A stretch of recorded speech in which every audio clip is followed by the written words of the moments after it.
Long ago, before Rome, before Egypt, before even the idea of history, there was Sumer, a land of soft rivers and loud ideas. It lay where two great rivers meet, the Tigris and the Euphrates, in a place we now call Iraq. But back then, it was the home of gods, kings, and dreamers. They didn't call it Sumer. That's a name we gave it later. They called their land Ki-en-Gir. It means the place of noble lords.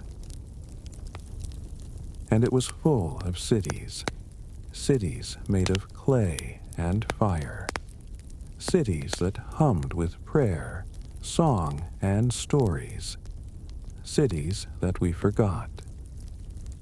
Now, most are just mounds of sand, silent, hidden, still. But if you listen carefully, if you read the wind, you might still hear them whisper. If you love stories like this, quiet, ancient ones, you can subscribe. There are many more lost cities still waiting to be told. Some say this was the first civilization, the first time people gathered together and built something bigger than themselves. They planted gardens, they carved laws, they named the stars. And in time, they would build the temples that reached toward the sky. But first, they built cities. Let us walk into one of them now, the city that watched the stars. Its name was Uruk, a city of stone, of fire, of stories written in the sky.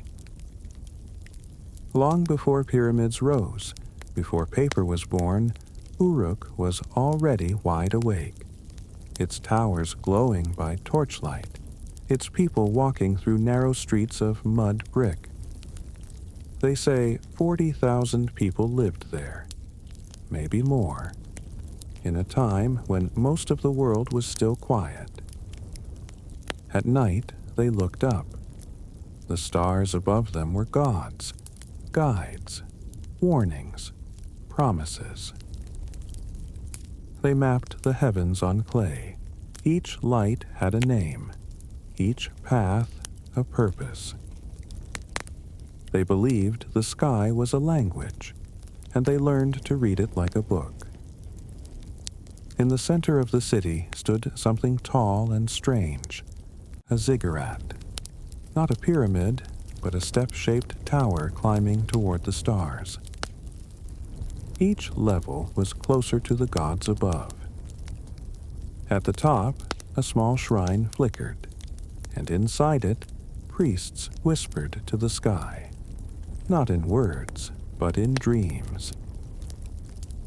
The queen of Uruk was a goddess, Inanna, lady of love, of war, of the morning star. They built her temple with music, dance, and fire, and around it, life bloomed. Markets, workshops, children running, old men talking beneath trees. Uruk was alive. And when the sun set, the stars returned, and the city watched them like an old friend. They didn't write with pens. They didn't write on paper. They used mud, warm, soft clay, pressed flat into little rectangles. And with a sharp reed, they pressed tiny shapes, wedges, lines, dots. This was cuneiform, the first writing, the first attempt to hold time still. Every tablet was a whisper, a moment frozen, a message to someone, maybe to the gods, maybe to the future. Some were receipts. I gave you 5 goats. Others were prayers. keep my family safe. Some were poems about angry gods and brave kings. Some were songs. Some were laws. And some were lists. There were thousands of them, baked by the sun, left in temples, libraries, homes. When the cities fell, the mud tablets stayed, buried, waiting. And now, 3,000 years later, we read their words again. A message from a baker, a love letter from a priest, a school lesson with a child's mistake still scratched into the corner. Even their homework survived. Their greatest library was not full of scrolls. It was full of mud. Mud that remembers. If you could leave one message for the future, just a short sentence in the dirt, what would you write? Tell me in the comments below. Now, let us open one more tablet. This one is strange. It lists kings, but says they ruled for thousands of years. That is where we go next. In a quiet ruin, beneath layers of earth and time, a single tablet was found. On it, a list of kings, their names, their cities, their years of rule. But something felt strange. One king ruled for 1,200 years, another 18,600, and the very first about 30,000 years. Could that be real? No one knows. This is the Sumerian king list. It was not just history. It was something else, a mix of truth, dream, and legend. Some of the names match real rulers. We've found their buildings, their seals, their signatures in clay, but others feel like shadows. Like the gods walked among them, like time was different back then. Longer, slower, wider. The list begins with kings before the flood. Yes, a great flood, one that swept the land, washed away the old world, and made way for the new. Sound familiar? Stories like this show up in many cultures. The Bible, the Epic of Gilgamesh, even far beyond Mesopotamia. Maybe it was memory. Maybe it was myth. Maybe both. But why make such a list? Why write it down?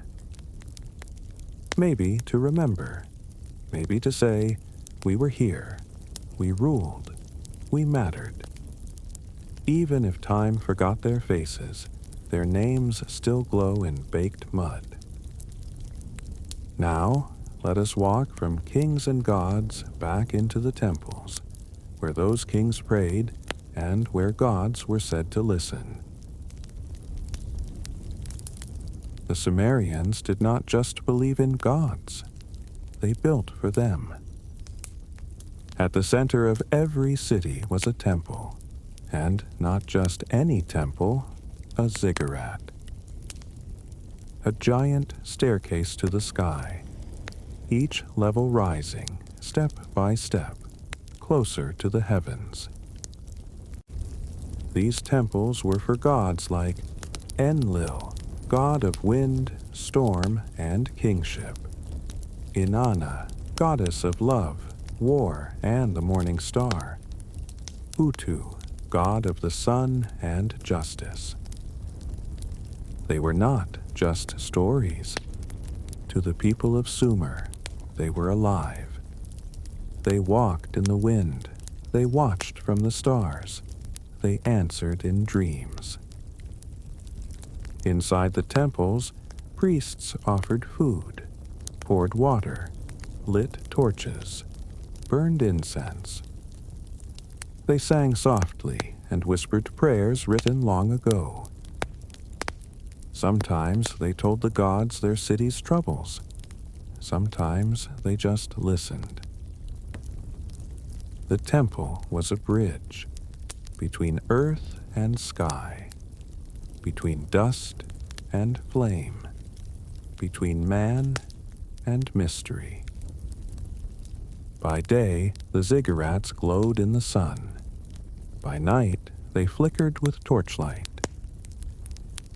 You could see them for miles, like mountains made by human hands, or like stairways to something we forgot. But even the tallest ziggurat cannot stop a river from changing, and the gods, like the cities, would one day fall silent. Now we walk forward to the last songs of Sumer, where the rivers grew quiet and the cities turned to dust. Once the rivers gave life, the Tigris, the Euphrates. They sang through the land, fed the crops, carried boats, washed the temples. But rivers can change their minds, and time always moves. The Sumerians faced many trials, not all at once, but slowly, softly. The weather grew harsher. Rain stopped falling. The soil grew tired.